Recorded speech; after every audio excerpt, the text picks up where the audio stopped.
questions. If I see big questions going, I'll grab them at the end, okay? So my little darlings, we are now recording. Beautiful. Let me get rid of that so I can see your faces. And I think everybody's in. We're going to be doing Untriggerable. Now, this is a beautiful, beautiful masterclass. And this is some of the top things that I kind of teach my one-to-ones, but I've brought it all together. And I think that even if you've worked with me one-to-one, or you're going to work with me, I know some of you signed up for the new year, you know, this isn't, you're not missing out on anything, and you're not wasting any time being here, because the beauty of this is that we're going to bring it all together into a beautiful package that hopefully makes a lot of sense all in one go. Because when we do one-to-one, it comes in dribs and drabs, and this is all this wonderful stuff where it's like the mastering the nervous system and mastering triggers, so we're not triggered anymore, brought together into this overall masterclass. And I really hope that you guys will find this valuable, and that you will be able to take this bundle into your lives and actually recognize that this is some really, really important stuff that we can put in all day, every day, and stop ourselves from being like dragged into the weeds by triggers and by our past traumas and by the things that upset us. So, you know, Untriggerable is not about becoming a robot. It's about being in control. Okay. And that mastering the ability to manage your nervous system and manage triggers so that it doesn't overtake you. And if you're anything like me, before I started all of these processes, I was wrecked. I was absolutely wrecked by my trauma, by my nervous system. My nervous system was completely wrecked. I was unable to relax. And I lived in hypervigilance, fight or flight a lot of the time. And it's really, really common for people who have got trauma, and then people who've got neurodivergence on top of that. It's compiled, okay? So today what we're looking at is how can we master our triggers so that we are in control of them rather than them being in control of us, okay? And it's not about never getting triggered, okay? Because that's possible. As long as you're going to be alive, you're going to be getting triggered, okay? Stuff's going to happen.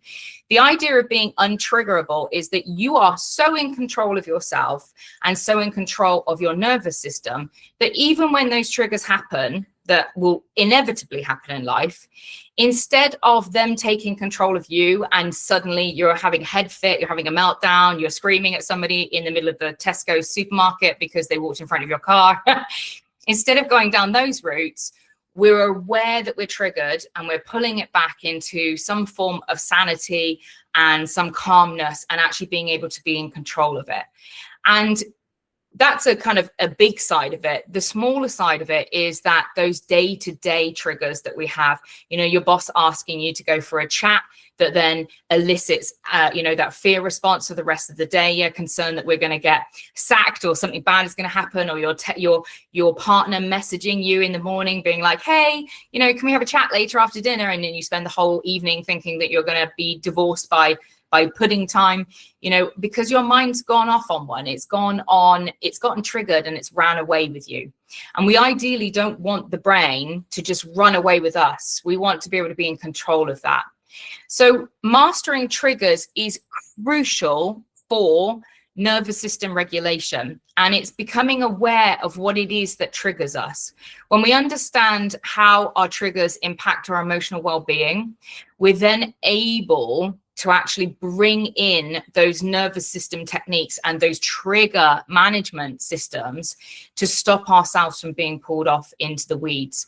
So it's really, really important that we recognize what our triggers are and then how to manage them. Okay, everybody with me so far?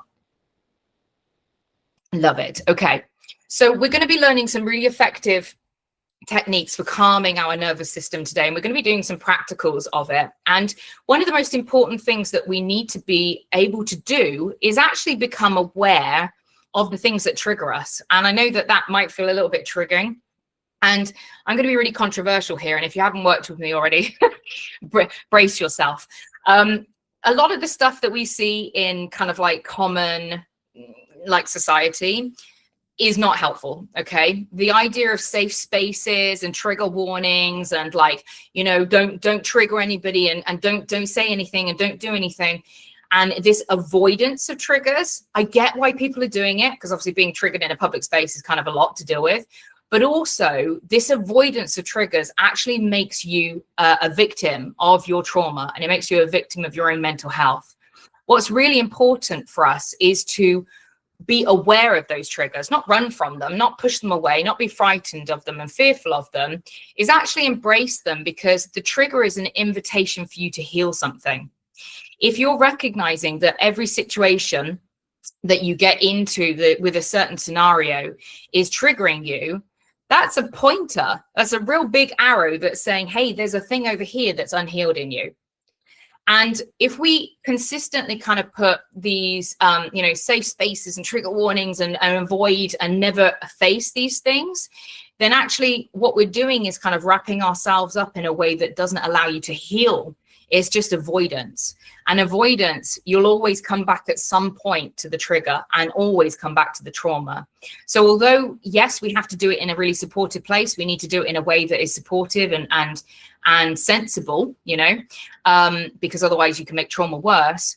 But avoidance of pain causes more pain. Okay, so don't avoid these things. Recognize that you absolutely can master your triggers, and you absolutely can fucking heal from your trauma. And please don't let people tell you that it takes a long time and that it's really arduous and it's really painful, because again, that isn't truthful. And you can ask my clients, we deal with stuff and it's painful and it's awful, but we also laugh a lot and we also have a lot of fun in our sessions, and we can turn things around really quickly. And it works much faster than typical therapy. So don't feel frightened. And today, if things do feel a little bit too much or it gets too much and you want to pull out, that's cool. Let me know if you've got any questions or queries in the chat. And of course, after this, please feel free to reach out to me. You guys have all got my emails.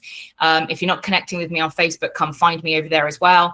And you can DM me and we can have a chat about what's going on. And if you want to, we can book in like a little short kind of 20-minute chat together where we can talk about your independent triggers after this as a little kind of bonus as well. Okay. So recognize that part of the healing has to come from us recognizing what our triggers are. So let's take a moment to deal with what the hell a trigger is, okay? And we've probably heard triggers being thrown around quite a lot. Again, there's kind of like this pop psychology that happens quite a lot. I saw quite a funny video the other day on Instagram where a kid had said to her mother, "You're triggering me. I don't want to talk about this thing." And it was because she'd been told she wasn't allowed to go out in the evening. And the dad was like, that's not a fucking trigger. Like he was livid. He's like, that isn't a trigger. That's you being a brat, So it's like, this isn't something where like somebody's doing something that you're unhappy about. That isn't a trigger, being annoyed that you've been told that you have to do your homework. That isn't you being triggered. A trigger is where somebody is doing something that has reminded you of a deeply held trauma. Okay, so it's happening in the present moment. We'll talk about this again a little bit more in a moment, but a trigger is an emotional, a physical, or a sensory cue that puts your body into a survival response. So this idea of like, oh, I'm angry because I'm being disciplined, that's not a trigger. What would be a trigger is, you've been attacked, for instance, by a bearded man, and then a bearded man suddenly comes at you very fast in a hallway, in a dark hallway, and you don't expect it. And your immediate response is, oh my God, it's back there. You're back there in the original trauma. Okay. And that suddenly elicits one of these responses in us. Now we've got 4 responses that happen from a trauma response. Okay. And when we're triggered, the trauma response will kick in for us. Now, the 4 of these are fight, flight, freeze, and fawn. And I will try to say that with ADHD and autism over here without mixing those all up into mad spoonerisms, but good luck. Okay, flight, fight, freeze, and fawn. And these are the 4 kind of socially accepted forms of response to trauma. You might find some people, kind of some of the older psychologists will probably say, oh no, it's just the top 3, and some people don't believe in fawning. But if you, as a woman,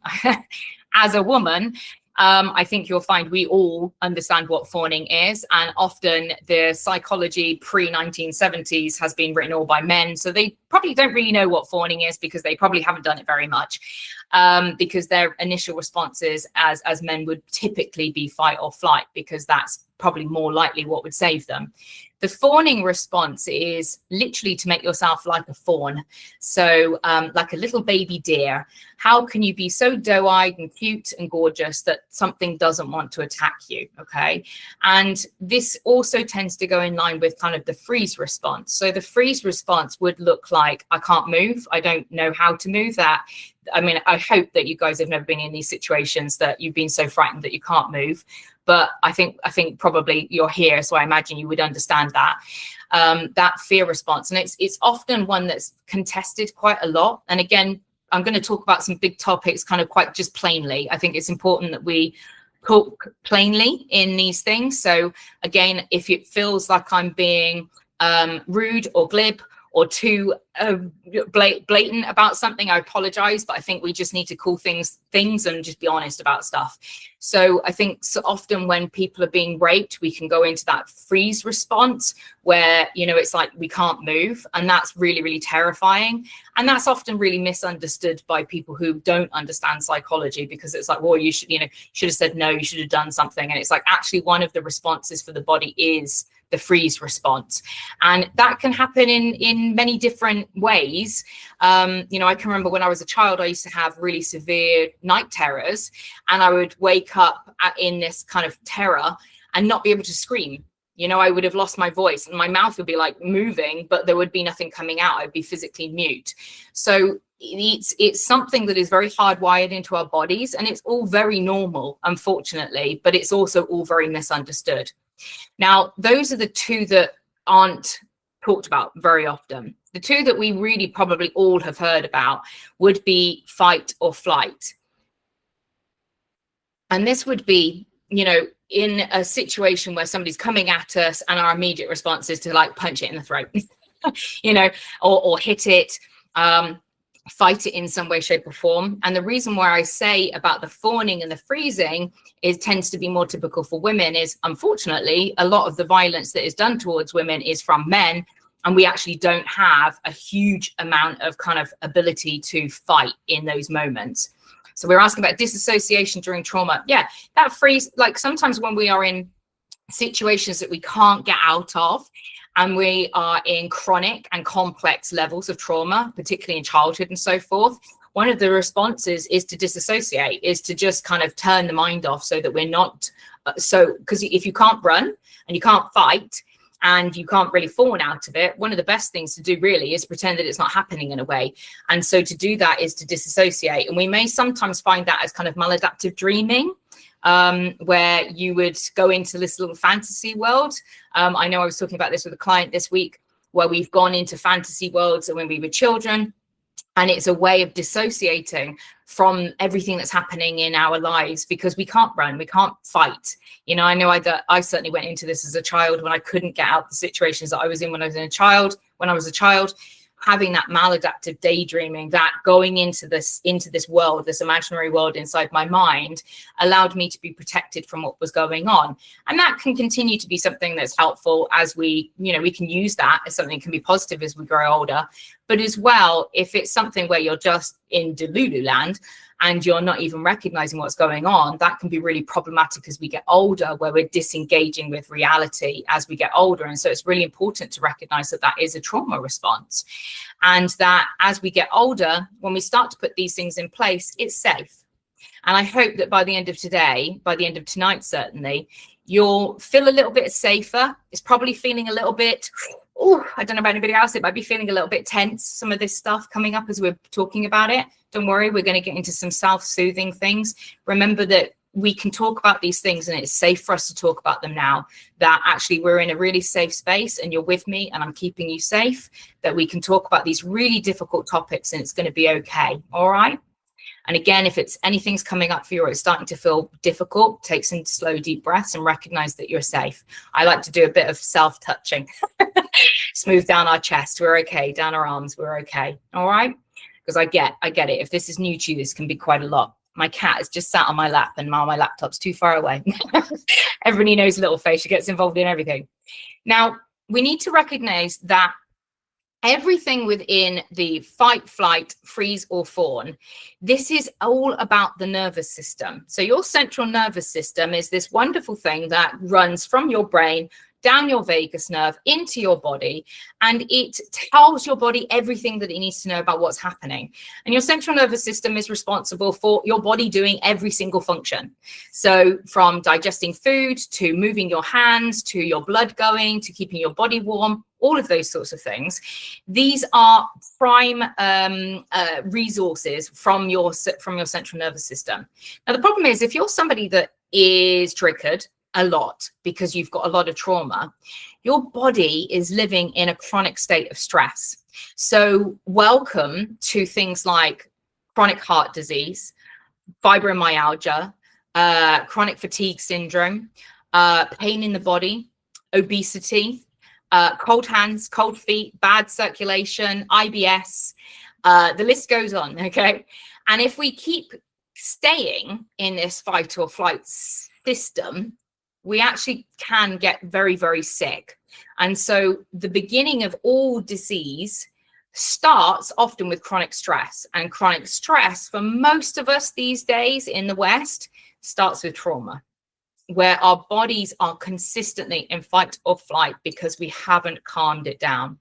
And we're going to talk about some really beautiful ways to calm it down. But I just want to show you a little bit about me. If you haven't met me before, and I know most of you have, here's some really beautiful shots of Laura when she was younger. This one on the left-hand side, I think I'm about 17 there. This was me getting my photo taken. I feel like I'm Benjamin Button and I'm aging backwards at this rate.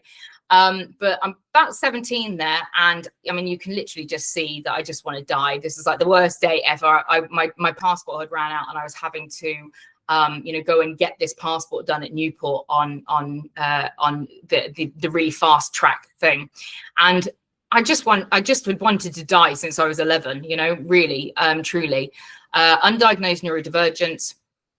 I had a childhood that was very traumatic, surrounded by people that were very emotionally immature. There was trauma when I was very, very young that kind of created this don't ask, don't tell kind of scenario in myself. And so I kind of bottled a lot of stuff up, and I continued to bottle things up until I broke. And one of the things that I used to do would be eating. You can see there that I'm quite a big girl at 17 on the left, and on the right hand side, I think that's probably me at my biggest there. I'm about 265 pounds there. So that's about 19 stone. I was probably about 17 there. Big girl. I can remember putting on a stone every single year from the age of about 13, because the one thing that really helped me to kind of disassociate from the situation I was in, but also just to calm my ADHD, obviously my autism and my nervous system, was eating. And those eating addictions became other addictions. So me in the center there with a pair of bunny ears on, coked off my face and drinking shots of port. Not a great look. I do not look good there. That wasn't that long ago either. I mean, that's I don't know when that is, maybe 2017, somewhere around there. So not too long ago. And the cycles of addiction played out for me for years in various different ways. When I was 17, I started smoking weed, and that became my thing. And then it became other drugs, and then other drugs turned into more drugs, and then it turned into alcoholism and all sorts of stuff. And I would just kind of float around between different soothing methods, because ultimately I was a nervous wreck. I was somebody that didn't know how to manage their trauma. I was triggered a lot. I had, obviously undiagnosed at that time, autism and ADHD. And so I was suffering from things like rejection sensitivity dysphoria. And I'd also turned to self-harm. So, something I don't really know how it had started. But again, at some point in my life, I think somewhere in secondary school, must have been about year 8. I can remember I just started cutting myself with, Stanley knives and razor blades and things like that. And the thing about it is it's really addictive. Obviously, don't do it. It's shit. Don't do it. But it's a very addictive thing to do when it does actually make you feel better. because when you do it, your body releases so many endorphins, and it becomes, you're addicted to your own natural high. And it also becomes this like destructive but beautiful distraction from the pain that you're feeling within. And that's a lot of the things that we all do, you know, whether it's alcohol or shopping, gambling, you know, addictive behaviors, anything that we do that's a distraction from our pain. These are things that are taking us out of our minds and the physical pain that we're in. And often, you know, what we need to recognize is that the thing that is at the root of that is trauma. The thing that is at the root of that is that I'm trying to distract myself from the pain that I'm in. And one of the things that we need to do is take control of the triggers. When we take control of the triggers, we can stop living in fight or flight. And when you're not in fight or flight, you can actually go in and start to rewire the brain in a much more healthy way so that the trauma isn't there anymore. But what we need to do first is we need to recognize that we're self-harming in some way, shape, or form. And for me, you know, it was a very obvious, very serious way of self-harming. You know, cutting myself with razor blades was a pretty obvious way of self-harming. But I think one of the things that we don't kind of recognize is some of the other seemingly innocuous behaviors that society accepts.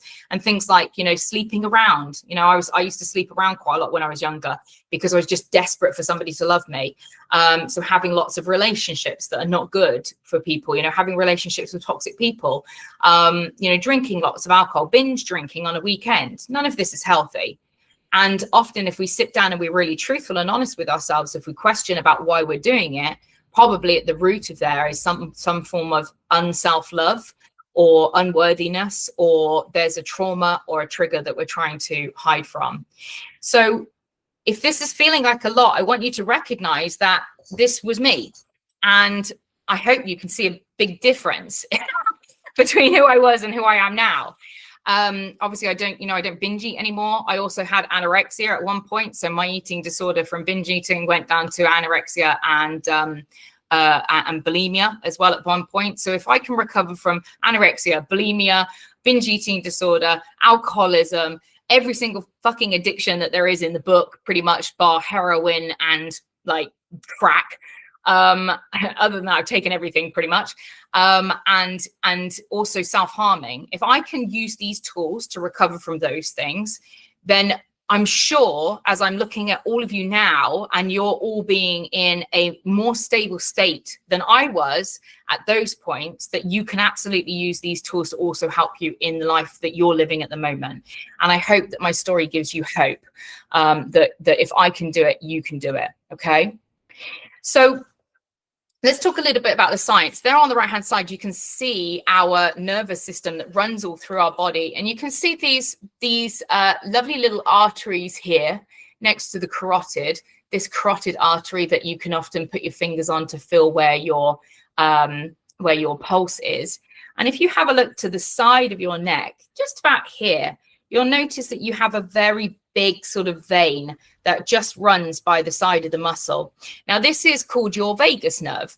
And the vagus nerve originally, back when it was all just men telling us what was going on in psychology in our bodies and stuff, they said, oh, it's just a top-down thing. It's just the brain talks to the gut and it just tells the rest of the body what to do. And actually recently what we've recognized in the last couple of decades is that this is a bi-directional conversation, that this vagus nerve talks from the brain to the gut and back up again.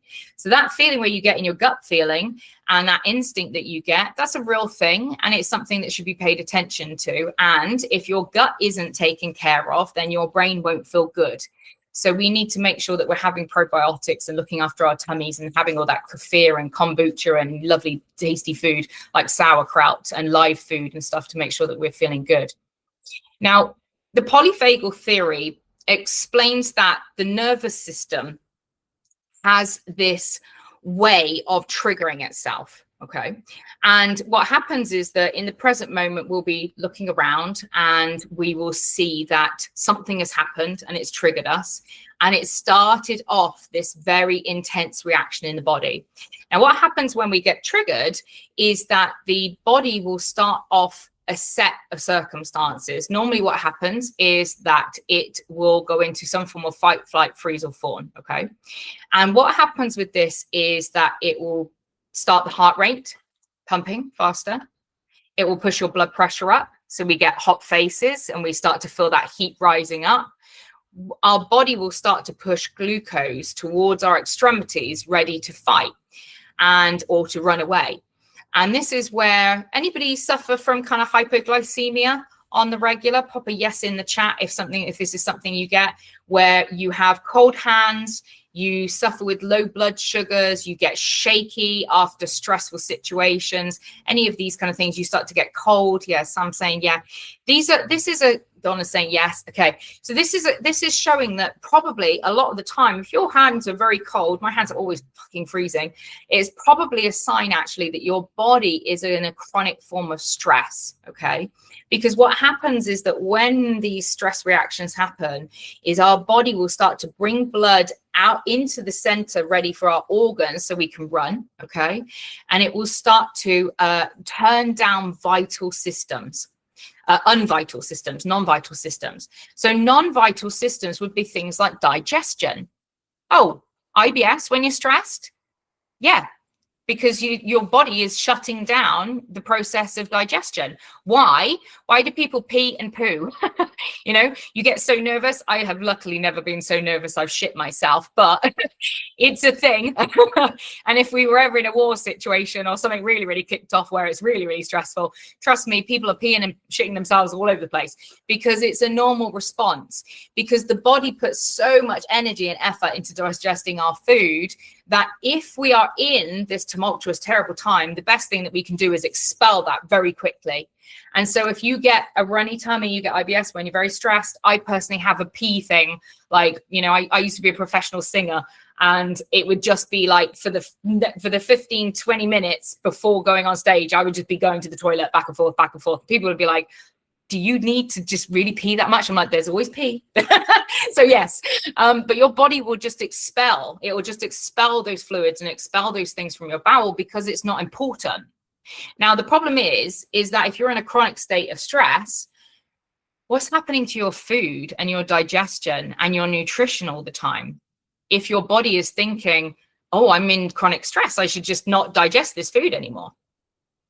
And this is where we see people with IBS having low nutrition and problems with nutritional retainment, because actually their gut's not working properly, their bowel's not working properly, because their bowel is in a state of flight and fright and freeze, and it wants to just get rid of everything quickly, because any trigger that's happening, your body is telling you, you're going to die.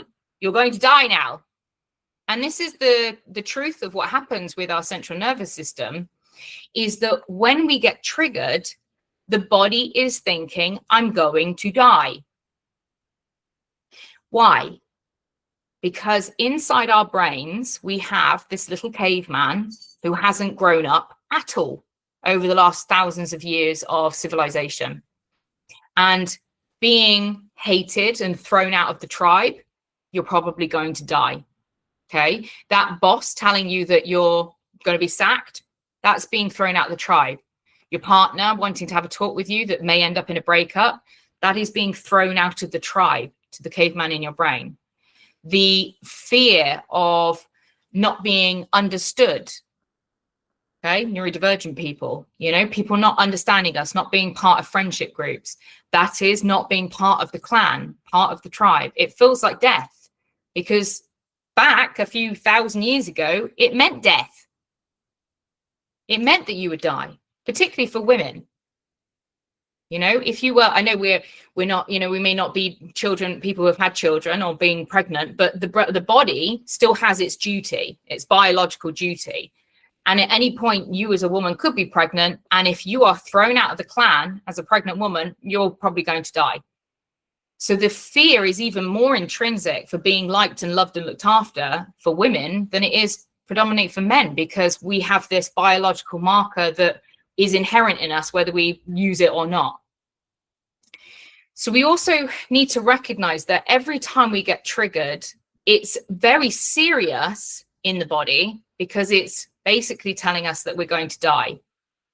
If we come out of the clan, we're hunters and gatherers. Likelihood of us hunting and gathering enough for us to live on for the rest of our lives as a solo people, very unlikely. Not being mated with, That feels like death because you're not, again, part of the clan, you're not reproducing. These are all inherent primordial markers inside our bodies that as modern day human beings, we kind of ignore. But it's an inherent truth that's happening in our bodies, whether we like it or not. Now, if you're neurodivergent, this can intensify. And it can also change the way that we react. So our nervous systems are kind of wired on 100, if you imagine, compared to a neurotypical. Neurotypical people don't have the nervous system that is as increased as ours. For an autistic person, we're taking in like 40% more information at one time, which is why we perceive things very differently. We see things very differently. ADHDers, we have this very like a bird's eye view of things with good pattern recognition and pattern spotting. So we can often see things that other people don't see. And that can, again, elicit these very great responses. Now, understanding the science about what's going on inside your body can help you to regulate it. Because if we're recognizing that every time you get triggered, your body has gone into "I'm going to die" response, one of the first things we can kind of recognize logically with our brains is I'm not going to die. I'm not actually going to die. Like I'm not pregnant. I'm not being thrown out of the clan. It doesn't matter if my husband leaves me. You know, it doesn't matter if my wife leaves me or my partner leaves me. It doesn't matter if I lose my job. Actually, I have the ability to resource other things, and we can start to logically talk ourselves down. And so it's really important to recognize that every time you get triggered, death is the thing that your body is fearing. Okay. And that's why it feels so extreme. And that's why it's really important to recognize your triggers, because if your body thinks on the daily it's going to die, imagine how the hormones and the response in your body is happening on a daily basis, how that affects your body. And this is where, you know, things like fibromyalgia and chronic fatigue syndrome and cancers and diseases come from, because your body is living in a state of emergency. And if it's living on emergency all the time, it's not going to pay attention to doing things that are like helpful additional things. Okay, so it's not going to digest your food. It's not going to do a process called autophagy, where it clears out all the dying cells in your body. Because if it's a case of cleaning up and making your body healthy, or I'm going to die, the body's going to choose saving itself over these deadly situations than doing any of the house cleaning. It's a little bit, I talk about this with my clients, a little bit like your house is on fire and somebody's saying, well, let's just change the curtains and do the wallpaper. It's like, you're not going to do any of that shit. What you're going to do when your house is on fire is deal with the damn fire. And yes, Keiki agrees. You're going to deal with the fire. And if there's a fire going on every single day in your body because you are triggered consistently, then you never ever get the opportunity to come down off of that fire and actually do the stuff like redecorating your home, which is that proverbial clearing up the trauma and dealing with, you know, the actual stuff within your body that needs to be dealt with, like the basic health processes for nutrition and for disease and looking after your body. Is this all making sense so far? Beautiful. So the very first thing, and if you can think of any of your triggers, I would love to hear them. I'd love to see them in the chat. Let me know if you know off the top of your head, that's a trigger for me. That thing gets me. For me, you know, somebody saying to me in the morning at work, you know, I need to talk to you later. That'll ruin my day. My managers knew not to speak to me at 9 a.m. in the morning, being like, can I speak to you at 4 o'clock? Because my whole day would be ruined. I'd just be thinking I'm going to get sacked. You know, my partner knows not to ask me for a chat, because no matter what happens, I'll still be thinking like, oh my God, he's going to break up with me. He doesn't love me anymore. You know, this feeling of going to get in trouble is probably pretty high within ADHD. Is that feeling of being in trouble.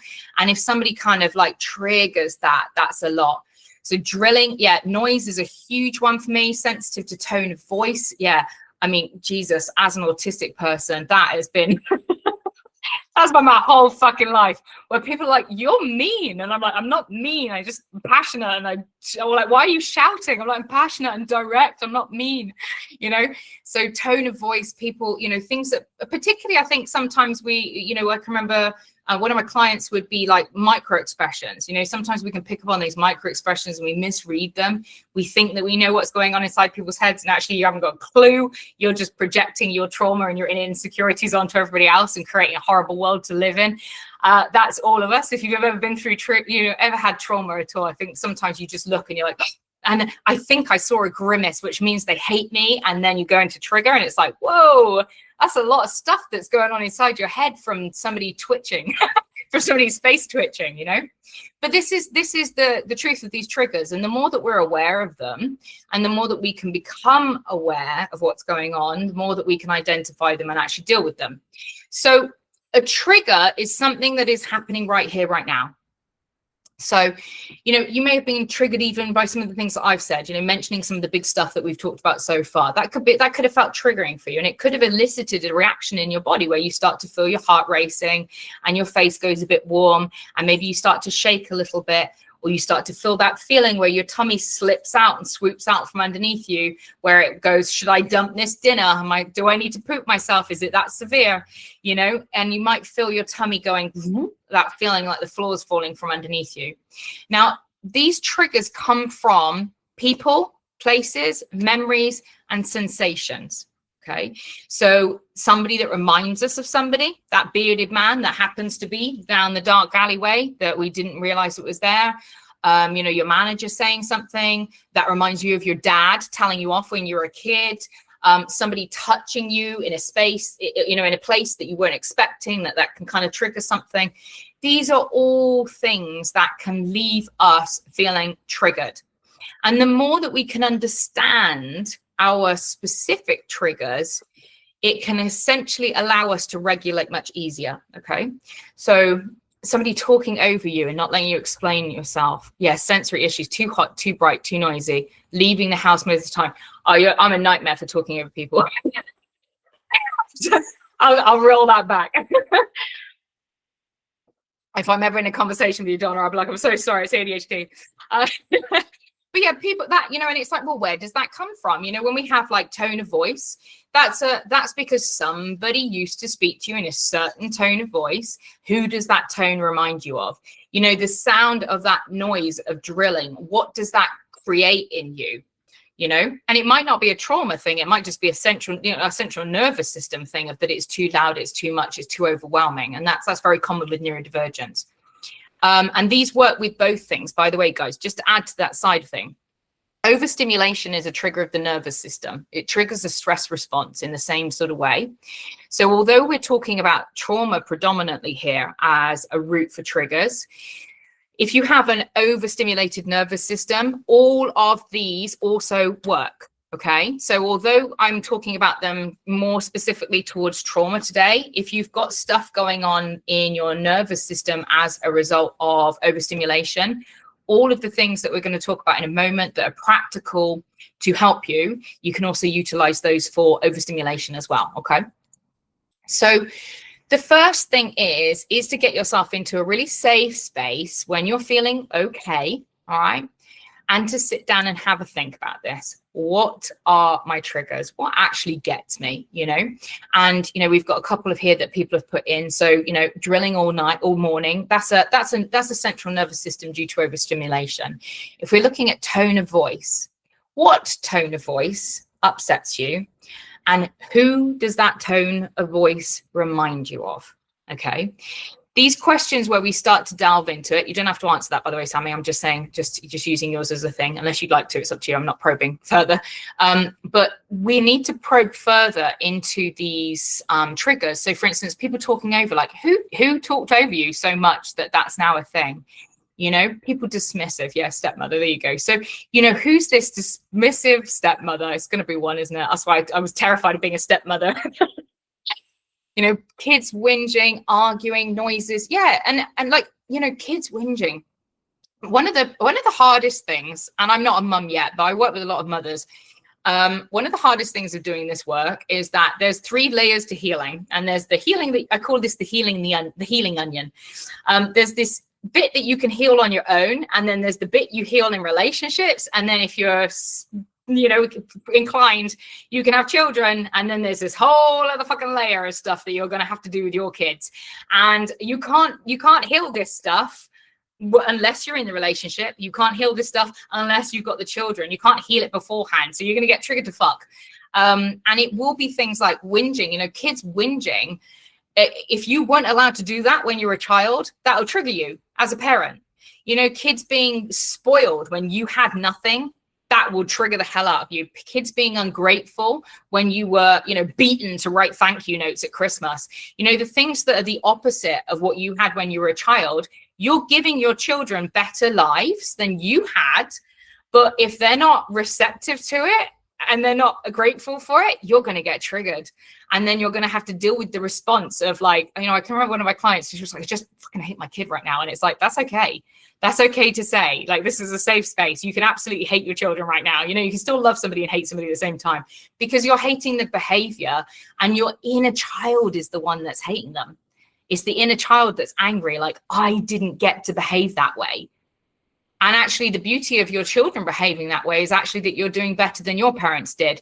But it's a sucker punch in the throat when your children aren't grateful for it, of giving them the better life that you've offered. So recognize that when you've got this trigger, try to delve into it a little bit, because actually there's behind that story is actually for you, what's going on is your past, your history, your childhood. Kids birthdays being a trigger, because this is the thing. It's if you had if you had a shitty childhood and shitty birthdays and you didn't have anything, and then your kids getting everything you want, even though it's what you want to give them, that unhealed wound of the inner child is going to be sitting in there jealous.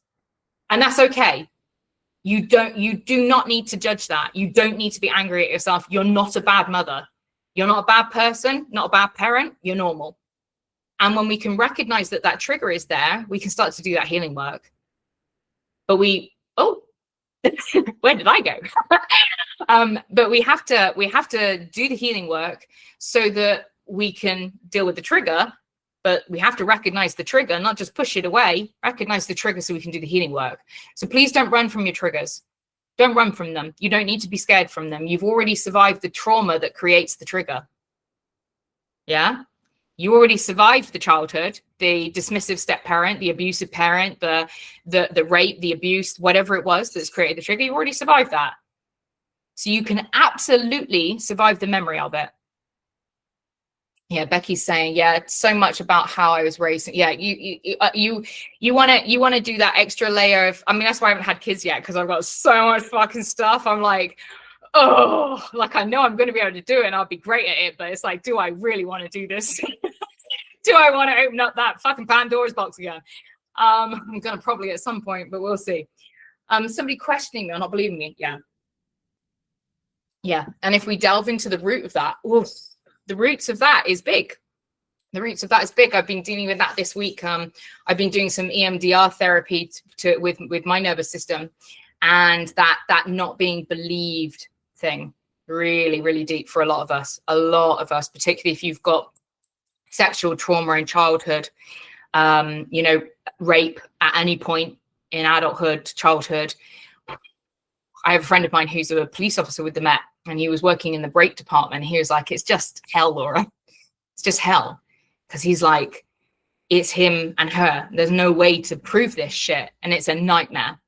And this not being believed story runs very deep with certain types of trauma, Actual emotions, anger and jealousy, triggers, because you don't know how to manage it. So it's scary.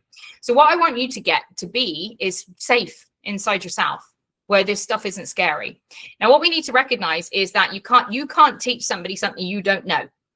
So your parents are not shit parents. They're just useless. Okay. If they didn't teach you the stuff, they're just useless, and they're useless because their parents were useless, and they're useless because their parents were useless, because nobody knew this stuff, and it's not their fault, because we're all victims of victims. Okay.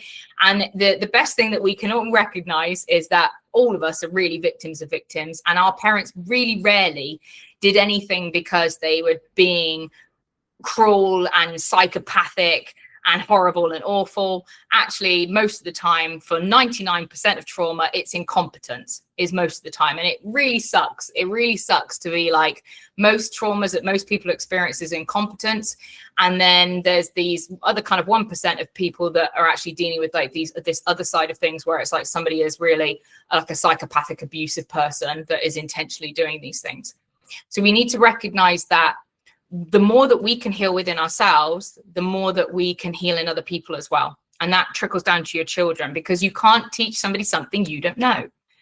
So if your parents are emotionally immature and they don't know how to deal with their triggers, then they'll treat you like shit as a child, and they will ignore you, and they won't validate your emotions, and they'll belittle you, and they'll tell you just to shut up and go to your bedroom. I'll give you something to cry about, or, these kind of things. And it's because they don't know how to manage their triggers. And so they sure as hell don't know how to manage yours. And so they couldn't teach you how to manage yours. But now that you're learning this, you can also teach this to people around you, and you can also teach it to your children as well, so they don't have the same experience. Okay.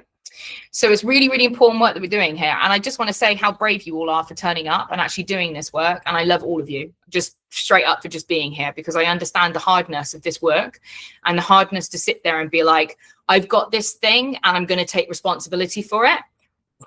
Big, big, big, big, big, big. Okay. Big thing, big thing. So I honor you being here, because this is a tough one, and you should be really proud of yourselves just for being here.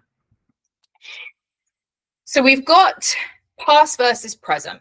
Okay. In the present, we have traumas. We have triggers. We'll get there. Okay. In the present, we have our triggers, and those triggers are happening right now. So it's Laura saying something. Laura just said that my parents are just incompetent and they're not evil monsters. It's like, yes, I did just say that. And that could be really fucking triggering. If you've not heard that before and you're not ready to hear it, you could be like, shut up, bitch. You don't know my parents. Okay. But truthfully, most people are not psychopathic, and I get this. I understand it. I thought my dad was a monster. A terrible monster. At some point, we all planned to murder him and bury him underneath the patio. True story. Thanks, Brookside, for giving us that idea. But we didn't do it, thank God. Thank Christ. I nearly put rat poisoning in his food one night. So I'm glad that something stopped me, because otherwise I wouldn't be here to talk to you. So trust me, I understand. Revelations. I understand what it's like to hate somebody so very much that you want to murder them. But now I actually have quite a good relationship with my dad. And now I see him and I'm like, oh, you poor fucked up little man. He didn't intend to do anything that he did. And actually, when I hear the inner workings of his fucked up little mind, I think you did really well, actually. Well done, Dad, for not being a worse human than what you were. And sometimes if we give the grace to ourselves and the grace to listen to other people's stories, we sometimes realize that, oh, we are all victims of victims, and it's a really, really brutal thing to realize. But it's also very freeing, because when we realize the world isn't filled with monsters who are trying to kill us and hurt us and damage us, it's just people who are fucked up and they're accidentally hurting you rather than intentionally hurting you. That's actually a very freeing thing. And again, if that's a new thing you've heard today, could be really triggering, and you could be thinking I'm really off, but I'm going to plant some seeds for you for the future. And I promise you, work with me a little bit longer, you'll see what I mean. Okay. So in the present, we have this trigger. Okay. The bearded man, the boss asking you for a chat, somebody coming up and touching you from behind unexpected, somebody standing too close to you in the supermarket. Can we bring back COVID regulations again? Oh, somebody coughed me the other day and I was like, I want to punch you in the throat, sir. How dare you cough in my face? Okay. I get triggered like all sorts of things that are completely irrational, but that's me. Okay. And it's not about not getting triggered, because I'm not a robot. Neither are you. And you're never going to be a robot. It's about how we deal with the triggers. So triggers in the present moment that are setting off this catastrophe nervous system response of, I'm going to die. It's death. It's feeling like death. Let me pee myself. Let me poo myself. Let me bring my heart rate up. Let me get really hot. Let me get all my blood glucose into certain things. My hands are freezing. My feet are cold. Let's go. And what's happened? What has actually happened? Well, probably nothing. Probably nothing when we get triggered in the real world. When we sit there logically and we're like, what actually happened? Probably nothing. Probably nothing's actually happened right now, but we're reacting as if something major has happened because we've become triggered. Very normal for people who are traumatized, okay? No shame needed. Don't take it as a stick to hit yourself with. But we do also need to logically recognize that actually, truthfully, a lot of the times when we're getting triggered, if we sat for a moment and an outer body experience and looked around, you're safe. Nothing bad has happened. Everything's going on inside up your head. Yeah. That thing that feels like dismissiveness, feels like my mum, feels like my stepmother, feels like my ex-partner, feels like my ex-husband, feels like that person that raped me, feels like that abuse, feels like these things. It feels like it, but it isn't it. Okay. The triggers in that present moment, the trauma is the thing that's in the past. And this is the root, the reason why. Why have you reacted like that? Yeah. And this is why this self-inquiry is really important. That, you know, for Marie saying here, someone questioning me or not believing me. Why? Okay. Again, don't need to answer, just using an example. Why is that a thing? If she sat with herself for a moment and she was like, where does that come from? A memory will come up. It'll be little Marie somewhere, because it's 95% of the time it's in childhood.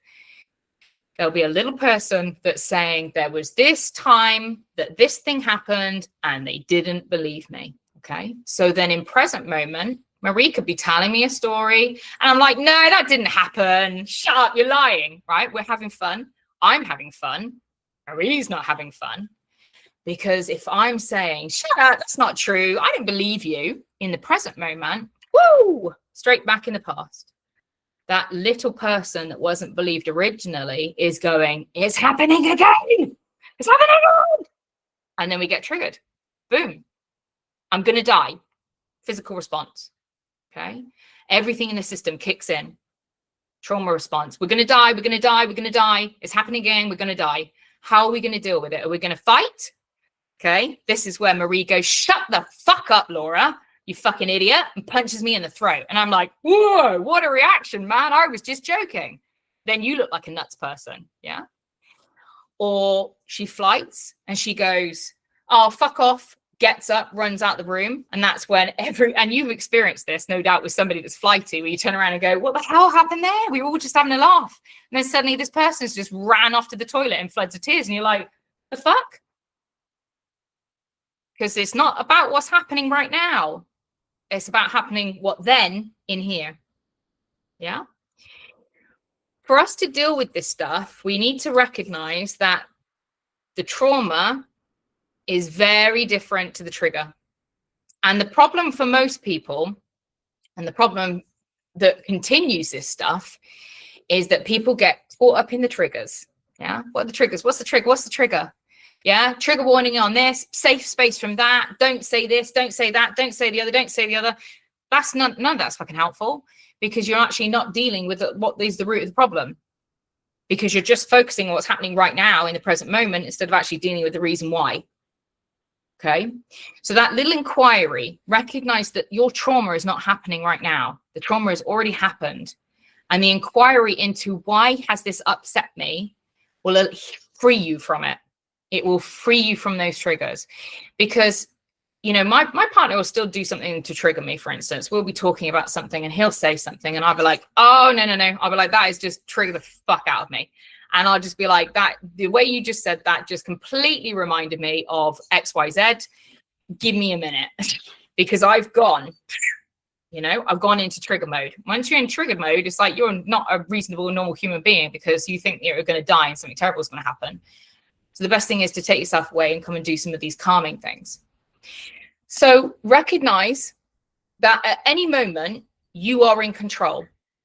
Okay. You don't need to get people to change their language or to treat you in a different way, or to put yourself in this little special bubble where everybody needs to, you know, say this or do this, or sorry, my cat is being naughty. If you could hear that. Trigger warning, cats are fighting. So distracting. You don't need to put yourself in this little bubble where you force everybody else to, look after you, because that makes you a narcissist, okay? It's about you recognizing that you have these triggers and being aware of them. Paul, can you leave your sister alone, please? Stop it. He's naughty. He's going to get a smack bum. So he wouldn't really. So that's just what we say, because that's what my mummy said. See, we go right back into the past. Now, grounding techniques. Breath work. He's going to cry now like he's sad. I'm sad. I've been told off. This is a perfect representation of what naughtiness happens at my house. Tip is a skill from DBT. And then we're going to look at pattern interrupts, quick break reactive, quickly breaking the reactiveness, and then the triggered cycles. Okay.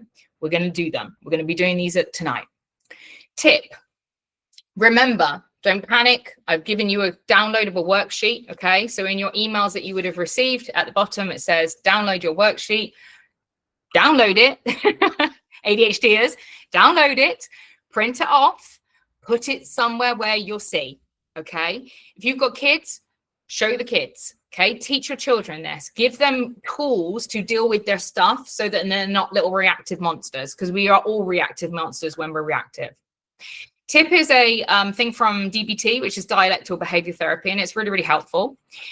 And it stands for temperature, intense exercise, paced breathing, and progressive muscle relaxation. Okay, so TIP. Okay, so temperature, intense exercise, pacing, and progressive. That's what we need to remember. But again, don't worry, ADHD is, okay? It's on the thing, okay? Make sure you download that and pop it up on your fridge. This is an immediate way to manage your stress response and your distress tolerance, okay? So temperature change, what does that mean? We're going to get an ice cold can of something. We're going to put it on the side of our neck. We're going to throw ourselves in some cold water, go for an ice cold swim. You're going to have a hot shower. You're going to have a cold shower. If you're hot, you're going to go cold. If you're cold, you're going to go hot, okay? For me, when I have a really big stress response, I either get a really, really hot face, or if I've had a really bad one, I start shivering and I lose all temperature from my body. If I lose all temperature from my body, I'm going to have a hot bath. I'm going to get a hot water bottle. I'm going to use my heated blanket. Okay. If it's really bad and I'm in that hot, like stress, ready to fight, ready to go, I'm going to go and have a cold shower. Okay. Change the temperature. It could be as simple as going outside.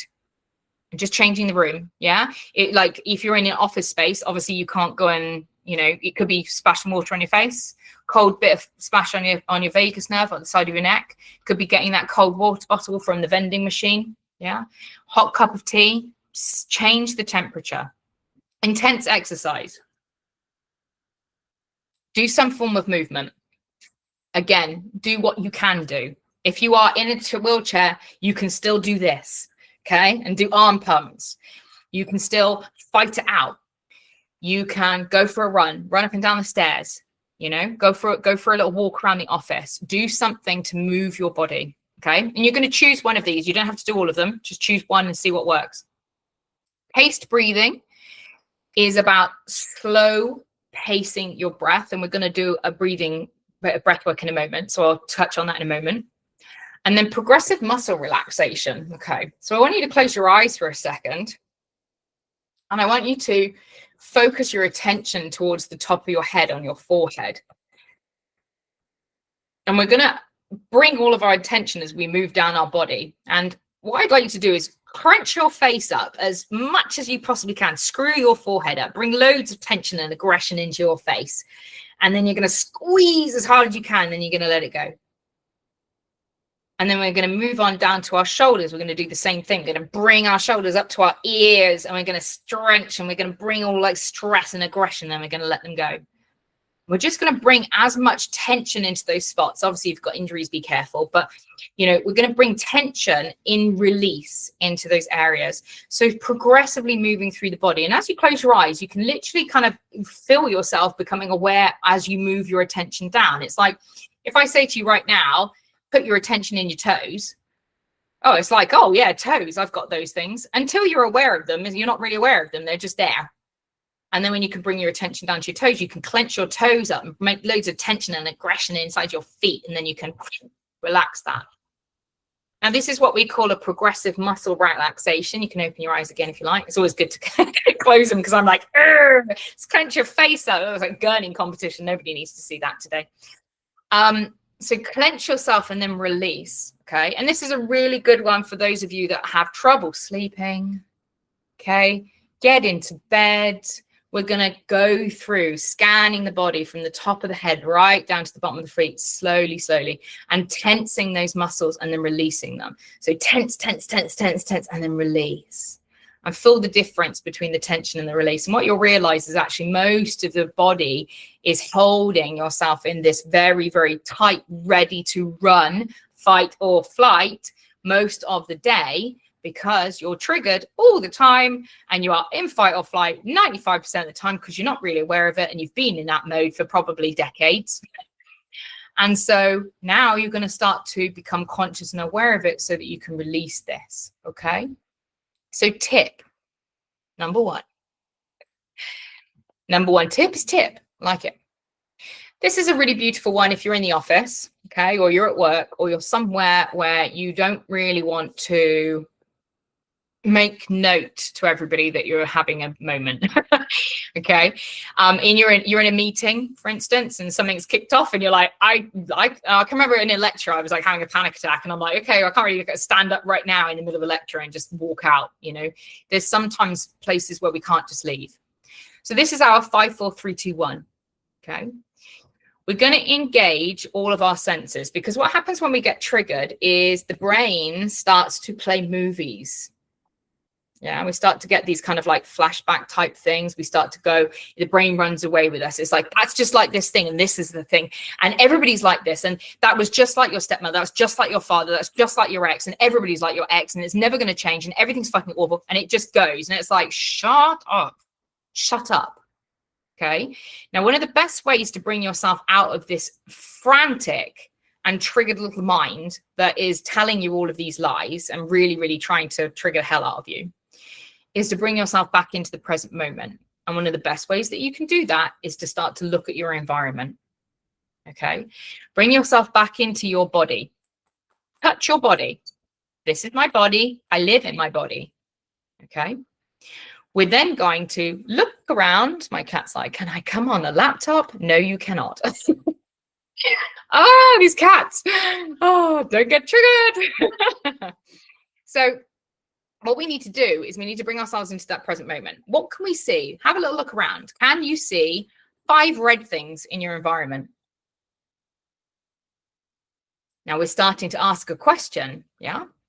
When we start to ask a question, the brain turns to a completely different part of the brain. It's like trauma, trauma, anger, upset, everything else. And then suddenly we're like, where are red things?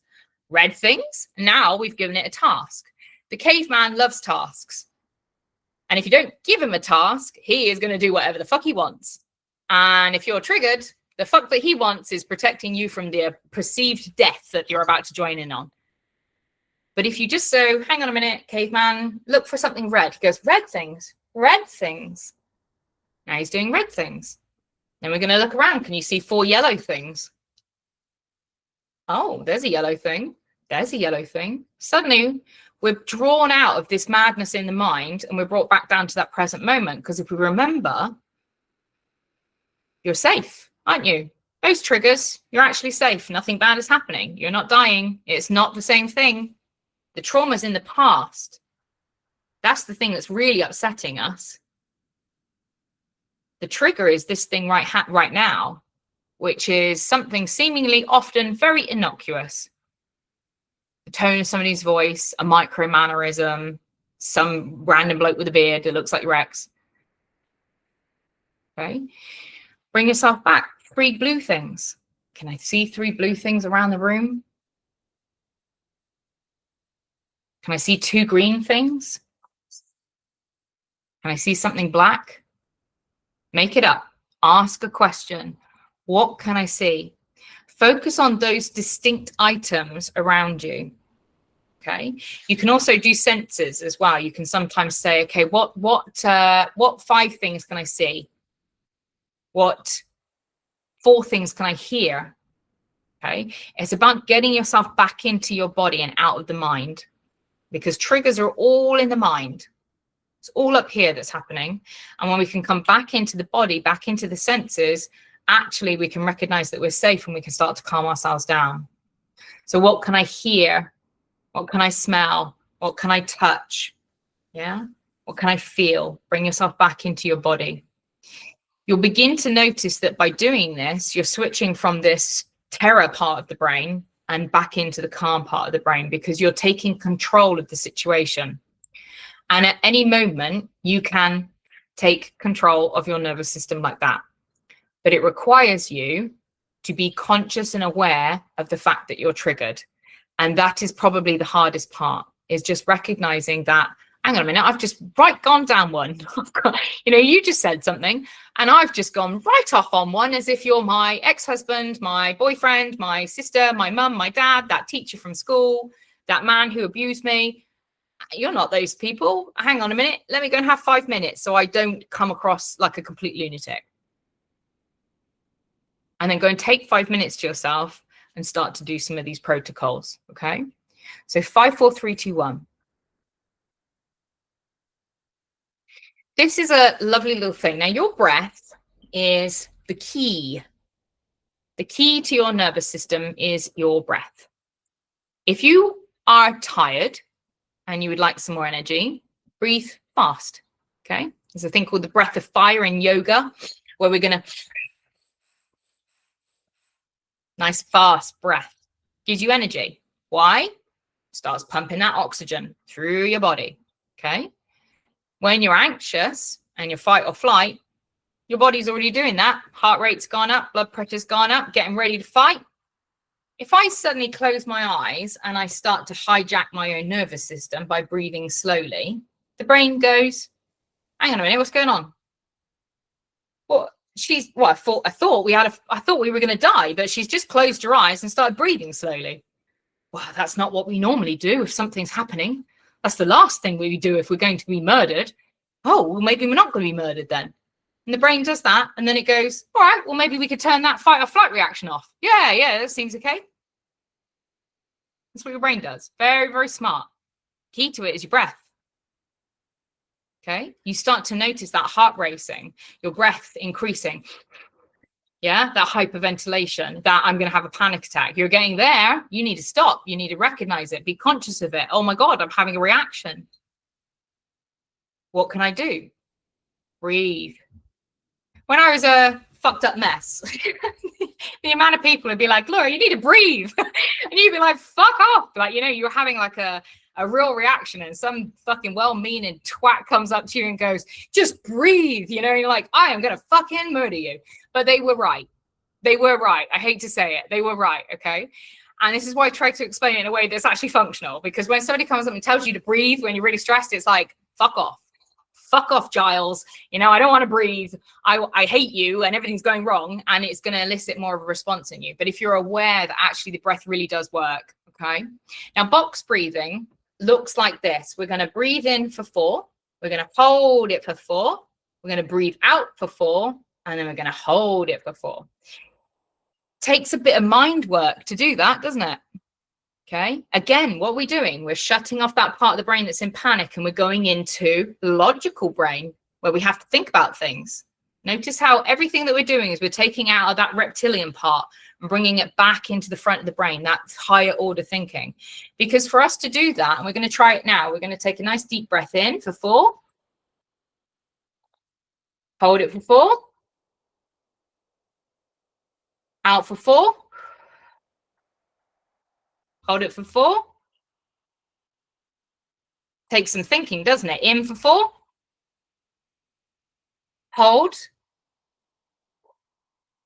Out. Hold. In. 2, 3, 4. Hold. 2, 3, 4. Out. 2, 3, 4. Hold. 2, 3, 4. Is that easy? Who fucked it up? Who managed to successfully do that? Give me some yeses in the chat. Anybody find that difficult? Takes some thinking, doesn't it? You know, you're in the middle of a panic attack and your breath is going all over the shop. And then somebody says, right, breathe in for 4, hold for 4, breathe for 4. Your brain suddenly goes, whoa, what are we doing? And then suddenly I'm counting now. My brain is not going panic, panic, panic. I'm going to die. I'm going to die. It's gone right straight back to the logical part of your brain. And it's going 1, 2, 3. Oh, I'm holding now. We're holding for 4. Okay, we're doing that. Okay, yeah, out for 4. Marie's saying, love this is my go-to. It's a go-to because it fucking works, doesn't it, Marie? It works. Because you can't be irrational and rational at the same time. Your your nervous system has got 2 settings, okay? It's got the autonomic nervous system and the parasympathetic nervous system, okay? This is, it works, she's not in jail, love it. Yeah, me too, man, me too. Okay, so it works because when your parasympathetic nervous system, which is known as rest and digest, I'm calm, I'm peaceful, life is good, and then your autonomic nervous system over here, which is your sympathetic, which is saying fight, flight, freeze, fawn, having a panic, everything's going wrong. When this is on, this one's off. When this one's on, this one's off. You cannot have them both working at the same time. It's impossible. Just the same as you cannot be stressed and calm at the same time. You can't be happy and sad at the same time. Okay, your experience, you probably can actually, that might be a lie. But you know, you cannot be stressed. I'll stick with that one. You cannot be stressed and calm at the same time. That is it's a physical and physiological impossibility because they are 2 mutually exclusive nervous system shuts off. When one is on, the other one's off. When one is on, the other one's off. Okay, so when you recognize that, oh, gone into fight or flight, you need to turn this one back on. Breathing works. Okay, the breath work works. When we inhale slowly and exhale for a longer period, so even if you can't do the full breaths in and out or whatever, if you extend your exhale, you're signaling to your rest and digest system, it's time to come on. And you can utilize this the other way around. As I said, you need some energy. Take a longer in breath and an out breath. Yeah? Going to give yourself energy. You want to calm yourself down. We're going to go nice long out breath. Try that. Take a nice little breathing in. I'm going to make a nice long out breath as long as you can. Does anybody feel just instantly calmer? Like I get like a little bit, I mean, I've been doing these for fucking years. I've been a teacher for 7 years, but even before all of these, I still feel anxious. Yeah. And you're like, oh, that's a lot of energy, Laura, calm down. Let's take a deep breath in.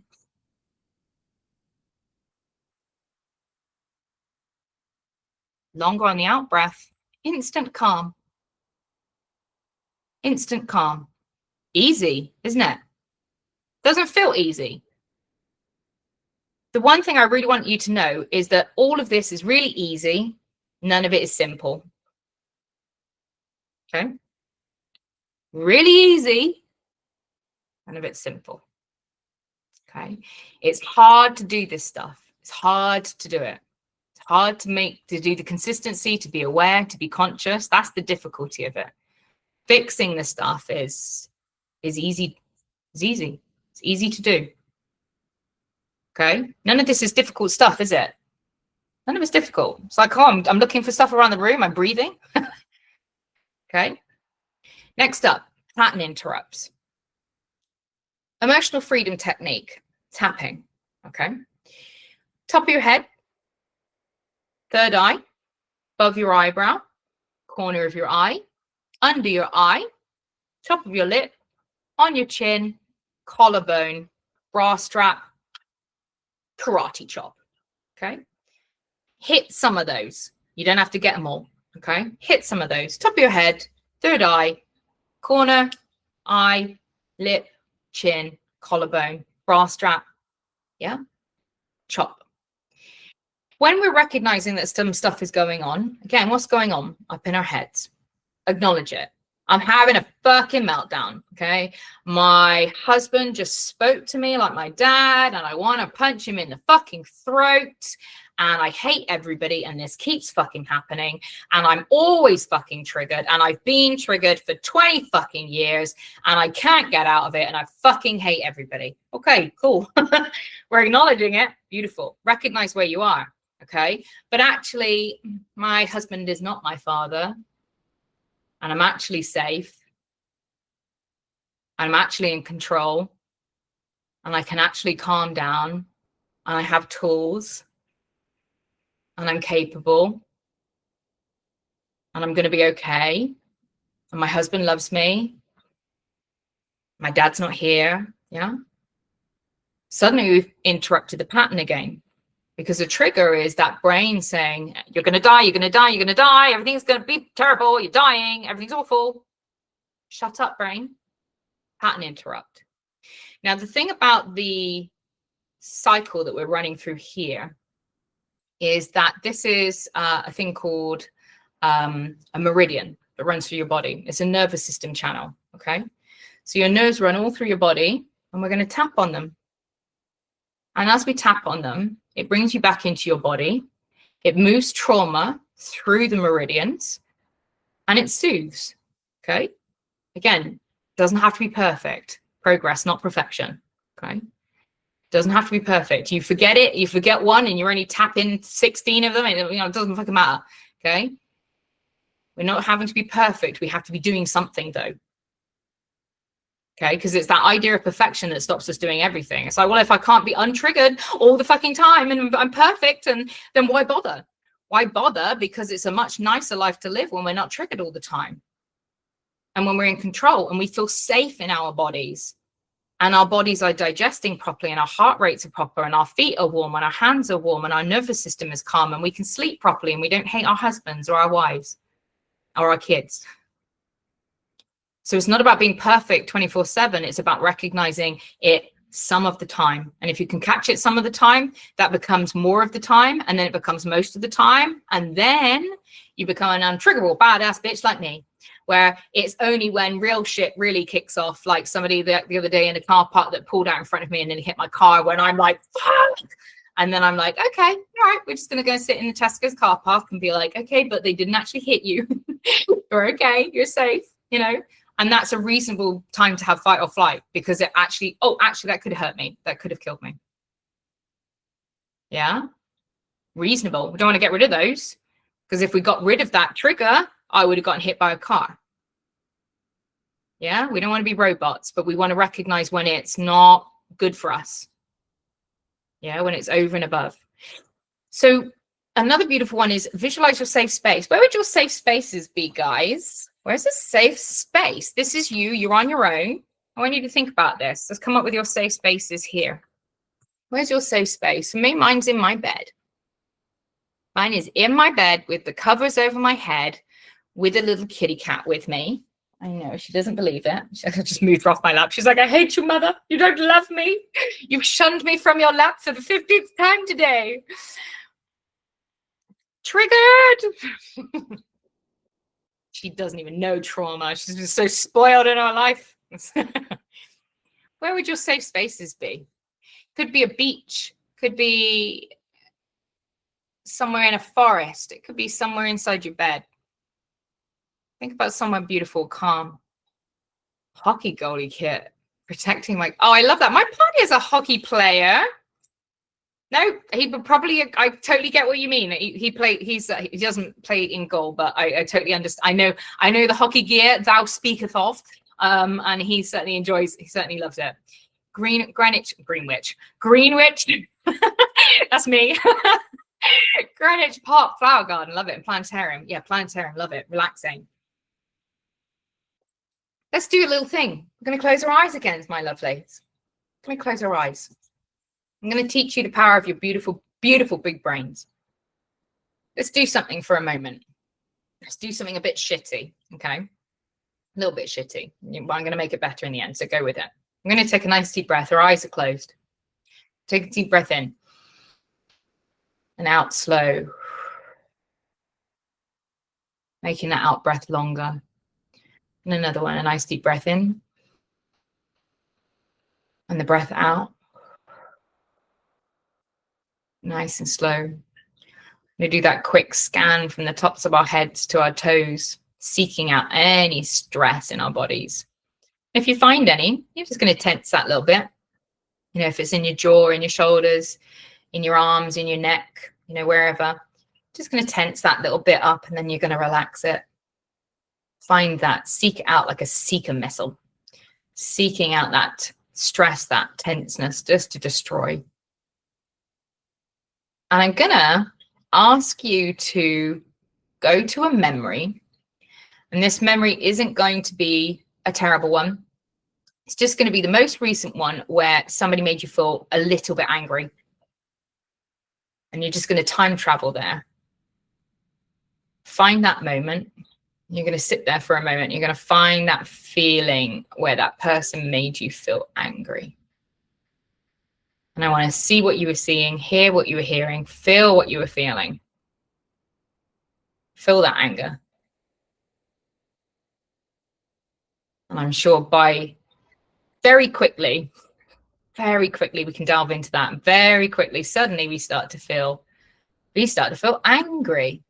Don't know about you, but I'm starting to feel my face and my heart rate going up, and I'm starting to feel that, you know, that visceral response of anger towards that person.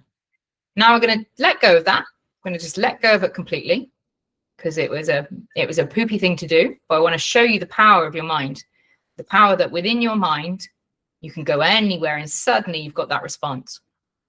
Let's go somewhere nicer now. Take a nice deep breath in and out. In again. Out again. We're going to do that from the top of your head straight down to your toes. We're going to seek out if there's any tension that has just leached back into your body. Find that tension. Tense your body up. Relax it again. Nice deep breath in through the nose. Out through the mouth. Make a visible sigh as you do that. I'm going to do another one of those. Nice deep breath in. Visible sigh, not a visible, audible sigh out through the mouth.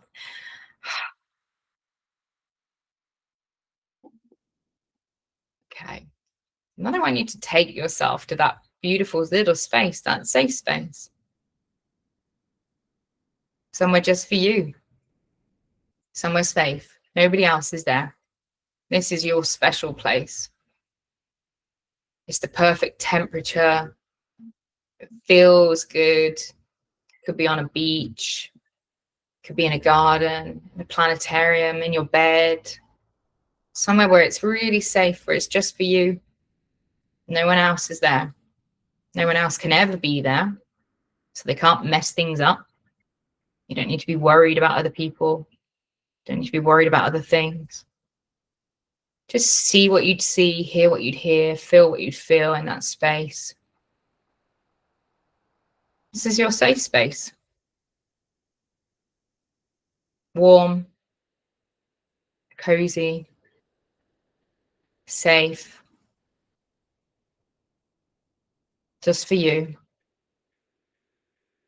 Accessible at any point. Now I'd like you to just tap on your chest a little bit, very gently, just above, just sort of below your collarbones, just gently tapping with your fingers. Take a deep breath in. We're just going to open our eyes and bring ourselves back to the room. Who went somewhere? Who felt angry? Yeses in the chat. I started feeling it. I was like, this motherfucker. I'm replaying it. I'm like, you fucking bitch. And I felt this. Yeah. Anger started to come in, didn't it? Yeah. Yeah. Becky saying yeah. Marie saying yes. So easy. Power of your mind. Boom. Suddenly I'm experiencing something horrible. Okay. And then suddenly, boom. I'm experiencing somewhere safe. Who saw their place? Who felt their place? Where were you? Yeah. Where were you? Recognize that at any moment you can go there, because that is the power of your mind. And if you can go somewhere terrible, you can also go somewhere wonderful. And I know how hard that is in the moment, but recognize that when we are triggered, we are taking ourselves back to a moment, a visceral reaction where we're reliving the trauma. Now, if you've got trauma, we need to heal that stuff, okay? But we can't do that in a masterclass, and it needs to be done one-to-one, because you've all got different stuff. So if you again, book appointments with me, we can have a little free chat after this, and we can do some work and delve into what's going on with you. Just reach out. But we need to recognize that when we're triggered, it's taking us back into the past, and our brain is telling us, this is happening, this is happening, this is happening, in the same way that I took you back into that angry moment. And if you can turn it off and go to your safe space in an instant with me, who feels like I might be able to do that without Laura? I might be able to do that without a guide. Who's recognizing how powerful their brain is? Who feels empowered by this? That actually, hang on a minute, I'm in control of this stuff. Like if the trigger isn't the thing that's the problem, and the trauma is the problem, and it's my brain that's telling me this stuff, it's my brain that's doing this to my nervous system, I'm the owner of my brain. It's my brain. It's my body. Your brain isn't the owner of you. Your body isn't the owner of you. You are the owner of these things. You are in control of these things. Yeah? Who's feeling empowered? Give me a yes in the chat. So what we need to do is we need to commit to the progress, okay? We need to recognize that this isn't perfection, okay? Progress, not perfection, is our go-to, okay? It's our go-to. A little bit more than I was before. That's all we need to do. A little bit more, a little bit more, a little bit more. Lots of little bits turn into a lot, you know? It's never going to be overnight. This stuff is never going to be overnight, and it's never going to be perfect. You are never going to be a robot that never gets triggered, because we don't want that. Like I said, if I turned all my triggers off and I have no triggers, I would have got hit by a car. The caveman's really, really helpful when needed. He is not helpful when not needed. And he doesn't know when he's needed or when he's not. He just reacts. And it's up to you to take control of it. Yeah. If you haven't read my book, guys, I've got a book that you can access for free. So again, reach out to me. I can send you a link. And I've got an audio book for it. It's called Gatekeeper of Your Mind. And we talk more about the caveman, and we talk more about instilling the gatekeeper. The gatekeeper is you bouncing your own brain. You know, it's like, you're not coming in, mate. You got wrong shoes on. Yeah. Like caveman coming in like, oh, I think it's a trigger. No, it's not a trigger. It's a party. Fuck off. Like, we're having a nice time here. Back you go, mate. Yeah. You become the gatekeeper of your own mind. You become the bouncer for these things. Remember that having triggers is a normal human response, and we need it. We don't want to get rid of it, but we also don't want to be triggered all the time. And if you're triggered all the time, these tools are invitations to do regularly on the daily, and put them as part of your practice in the same way that you would brush your teeth, clean your hair, that's weird, brush your hair, wash your face, do any of these things. Bring them in. The more you bring them in, the easier life will become, because your body will start to flip from that being in fight or flight to being calm. And then before you know it, that will be your daily. You know, and things like pain, fibromyalgia, chronic fatigue, you know, IBS, these things will start to just suddenly disappear. And you'll be like, oh my God, it wasn't a condition that I was just suffering with for the rest of my life, like the doctor will tell you. It was actually because your nervous system's fucked up. Yeah. And the clients that I've worked with, we've healed crazy things that have had surgery. I know, you know, people in this room have spontaneously healed things. So the doctor is like, no, you can't have that, you know? So don't listen to them. Because they don't know what they're talking about. They're great with like problems like in trauma, but they're really, really bad with chronic problems, you know, and psychological things. Remember that triggers are vital opportunities for you to practice these skills, and that by practicing them, again, download your thing, put it on your fridge, and practice these when you need to. Have it on your phone. Have it as on the back of your phone, as your phone screen, you know, home screen. Have it somewhere where it reminds you that in those moments, it's like, what the fuck am I supposed to be doing? Because when you go into that part of your brain, you can't remember. Yeah. So remember that this is a hard thing to do, but it's a simple thing to do.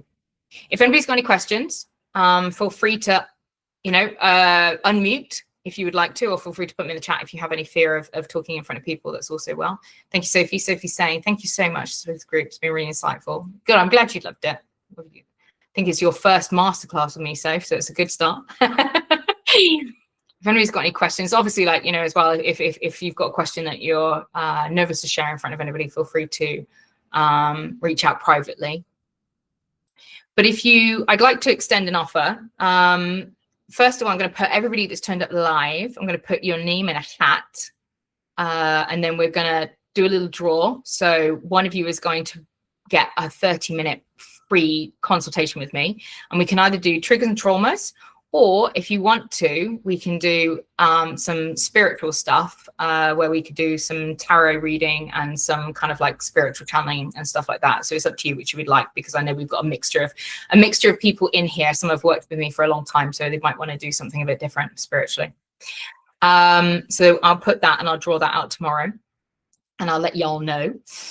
And also, if you'd like to book in with me, you're welcome to book in a free 20-minute appointment with me where we can talk about your stuff, and we can talk a little bit about this and get to the root of like what's going on for you as an individual. So feel free to reach out to me if you would like to do that. I'm happy to get you guys booked in over the next month or so before the new year. And oh, did I hear? I thought I had somebody on mute. I was like, somebody's going to talk to me. No, nobody's talking to me. Okay, it's fine. But what I'd like, go on, are you going to say something, Marie? Thanks for this, Laura. I just wanted to ask about, because those techniques are great for when you're triggered and then understanding it. I get that, but sometimes triggers are attached to memories that are repressed. Yeah. So it's hard to get to the root of it when you don't remember. But then you're reacting viscerally to something. So if you're reacting, okay, I'm going to challenge that a tad, because if you're reacting to something viscerally from a conscious perspective, it's because you're consciously aware of something. So when we have like boxed up, compartmentalized kind of trauma where you're not aware of it at all, you tend not to have these very visceral reactions to things, because it's been boxed up and put somewhere in the attic of your brain. So I would say that if you're having a visceral reaction to it, there is some awareness, it's a conscious awareness of it, but it's probably that it might be so terrifying that actually you don't want to deal with it. And that's why I do say that it's really important to have somebody with you that you can do trauma work with, which is why I'm offering like a free 20 minutes with you guys, because I think it's important after this, because we're opening a Pandora's box for some of you, and I would like to support you with that if that has happened. But I think that sometimes if we've got lots and lots of trauma, there is a fear that we need to unbox all of it to be able to get through stuff. And it's like, you don't need to know everything that's going on. If you have like a conscious awareness that it's a tone of voice, or it's this, or it's that, we can still manage those triggers in the meantime. To get to the root of them, probably, one of the things I do with my clients is like hypnotic state regression. Everything we've done that, have we, Marie, together? Not properly. We've done a little bit in sessions, but if there's like something that is really there, but it feels very terrifying to go to, sometimes having some form of a hypnotic state where we go into a regression can be really helpful, because you're calming the nervous system to be able to go back to it. But to be able to process this stuff, you just have to have some awareness of it. It doesn't have to be like, I'm sitting there and I'm in it and I remember everything that happened, and he was wearing a blue shirt and and it was this time. It's like, sometimes it's just having a sense of awareness of like, I think it was this thing. Or it reminds me a bit of my stepmother, or it reminds me of that. And if you've got some consciousness and awareness around it, which you probably must have because you're being triggered by it, that it just takes a little bit of kind of delving back a little bit for us to be able to open that stuff up. And if there is a lot of resistance, then sometimes doing that under a hypnotic state can really help, because it brings out that consciousness that is just going like, nope, I'm scared of that. But again, the more that you deal with your triggers, and the more that you foster this environment of safety within the body, the more that you will open up boxes and feel safe to open up boxes, because you're no longer in this frenetic, very frightened state where it's like, you know, when you've got an overloaded nervous system because you're not dealing with any of your triggers, you're not going to keep adding to it because it just feels very overwhelming and terrifying. It feels like a hurricane. So the more that you recognize triggers that you're aware of, and the more that you manage them, the more that your body and your nervous system will feel kind of safe to explore and delve into those other boxes that maybe you're pushing backwards. And you may just have kind of sporadic memories and things that kind of pop up. And the more you do this work, sometimes it feels like the more work there is to do, depending on, you know, how much trauma you've got. But ultimately recognize that as you're doing this work, you're creating a safe environment for you to do the work. You know, so as the boxes begin to open, you will start to have memories come up. But it's because you actually kind of trust yourself to be in that situation. When we compartmentalize things, it's often the brain is kind of gone, oh, we can't deal with this shit. And so it boxes it away. Does that make sense? Does that answer your question? So recognize if this stuff is coming up, it's actually because you're doing the work. And you're putting yourself into that feeling of safety to be able to open up those boxes without having to suppress them all the time. Anyone else?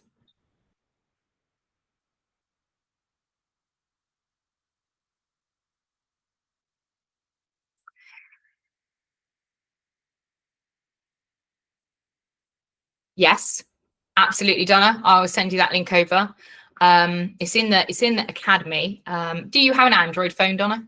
Yeah, all right, wonderful. You can be an app tester for me. I'll send over the link. I'm testing an app at the moment for the academy. So yeah, I've got but you can access it online as well. So if anybody wants any of that, let me know. I'll pop it. What I'll do is I'll send over an email after this for all of you, probably tomorrow. So bear with me. Or this weekend, bear with. By Sunday, I will have sent you an email just to say how you can access a 20-minute session with me, and also how you can kind of, get, all the things that I offer. I've got the academy with like the ADHD thing, and I've also got, one-to-one sessions and stuff that we can do. So I've got I think I've got about 6 spaces left for starting in January at the moment. So, and I can only do 10 at a time. So I'm getting booked up already, which is nice. Thank you, God. But yeah, get in quickly if somebody wants to meet with me, because it's going to get real busy by January. But I'll put all the details in how you can contact with me. We've got a little community on Facebook where we have like daily reminders of how to do things. And then don't forget that in your emails, you've got that print off sheet. Print that off. It's got everything of the techniques that we use today to learn. And just thank you so much for being here, for taking a chance, not on me, but on yourselves, to actually come forward and do something that will hopefully change your life. And although these things seem seemingly innocuous and like, how the fuck could that work? Trust me, the things that seem like they wouldn't work are the things that are often the simplest and the easiest things to do, actually work the most. So keep going with them. You know where I am if you need me. Send me a message and I'll pop an email with all the details about how you can get back to me. But I love you all. I appreciate all of you. And I really, really see you, because I understand how hard it is to start this work, to do this work, and to continue doing this work. So you should be incredibly proud of yourselves just for being here in the first place. So I love you all. Have a wonderful time. And I will speak to you all soon, all right? You take care, and get in touch if you need me. Bye, darlings. Oh, I love you too, look. So bless you.